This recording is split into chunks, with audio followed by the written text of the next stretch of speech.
What's going on, Notre Dame fans? Mike Singer and Tyler Horka with our post Marcus Freeman Monday press conference reaction video.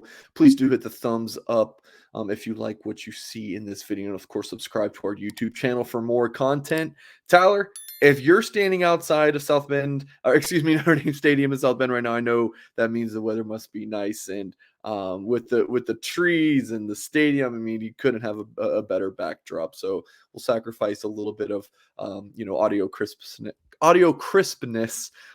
for that great venue there. So, Tyler, let's dive into the press conference from Freeman. And I would say one interesting part was he talked about the players of the game, offense, defense, special teams, but there were only two players of the game. Explain that.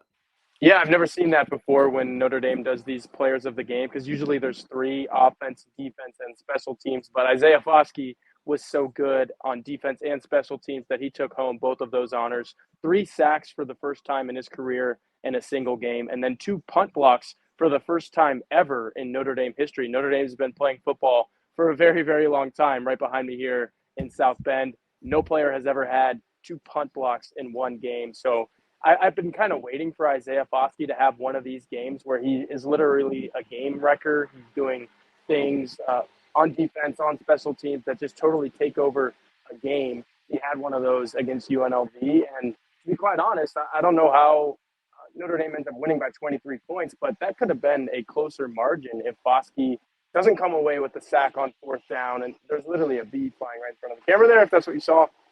I don't know if Notre Dame – I'm braving the elements out here, but I have to tell you, it feels nice. 70, 75 degrees in South Bend in late October. You can't beat that.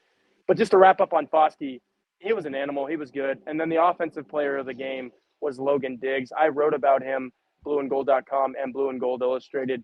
Career high 28 carries, career high 130 yards. He didn't see the end zone, but he didn't have to because guys like Chris Tyree were going into the end zone. Mitchell Evans on a tight end quarterback sneak, whatever you want to call it. So, but between the 20s and honestly from goal line to goal line, Logan Diggs was the guy for Notre Dame. He had a great game. Yeah, how often do you hear about a tight end quarterback sneak? Like, what the heck does that even mean? But yeah, there you go. Some injury notes, very positive, unless the media just forgot to ask about someone in particular that's been hurt. But the guys who were inquired about: Brandon Joseph, Jack Kaiser, Prince Cully, Ben Morse, and all four of those guys on the defensive side of the ball. Yeah, Jack Kaiser was a little concerning to me considering he only played 5 snaps and he was a guy that had around 200 snaps going into the game. He has a deep thigh bruise, and that's probably as serious as it gets for Notre Dame on the injury front. Benjamin Morris got the wind knocked out of him on punt team. He should be fine. Brandon Joseph, Marcus Freeman's exact word was he's a little nicked up.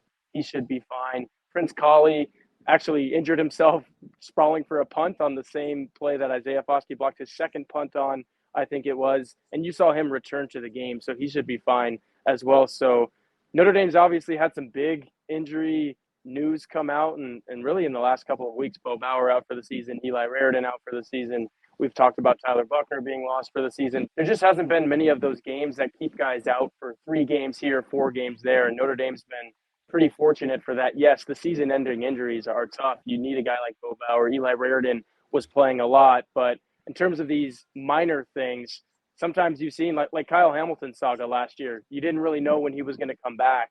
You don't really have many of these things for Notre Dame this year, and that's good because Notre Dame rotates so many guys that it needs all these guys to stay relatively healthy.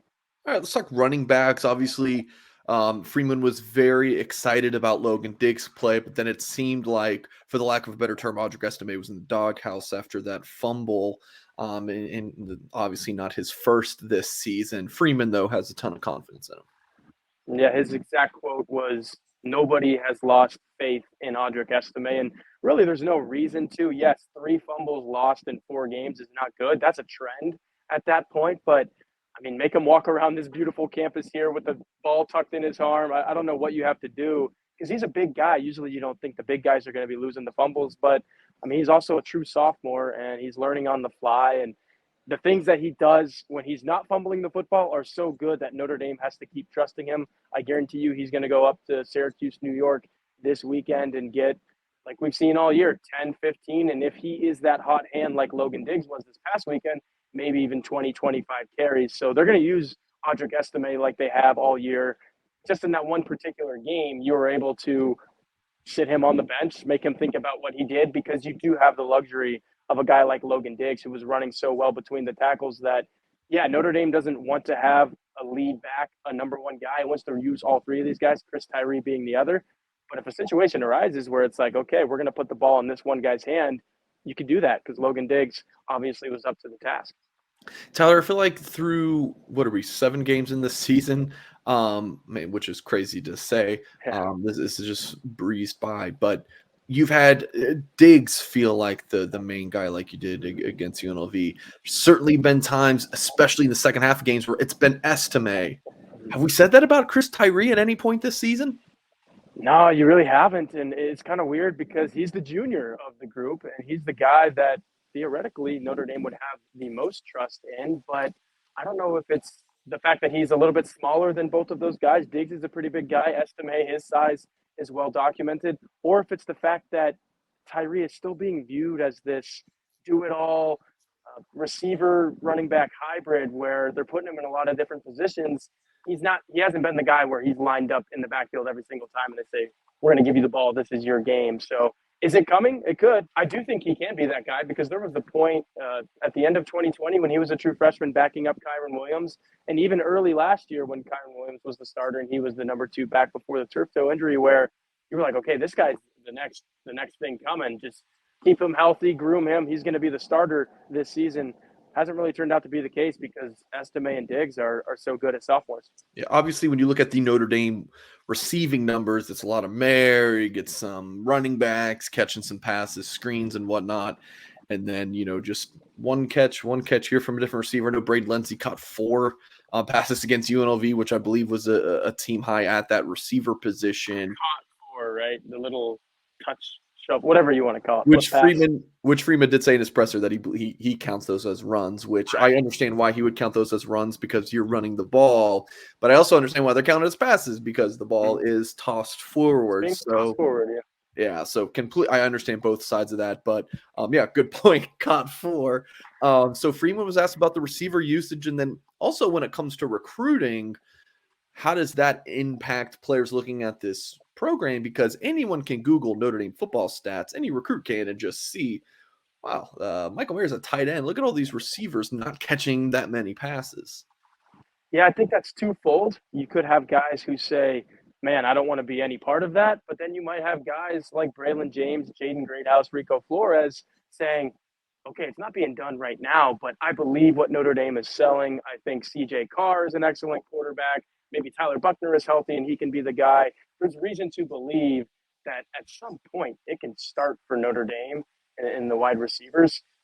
It hasn't really been the case. It hasn't been this program's MO. Let's face it. You have a head coach who's standing up there every single week that says, I want to run the football. We are going to run the football. So that plays into it. But I just think there's a reason to believe that if you get the right guys in here, and not to say that Notre Dame doesn't have the right guys in here right now, but let's face the facts.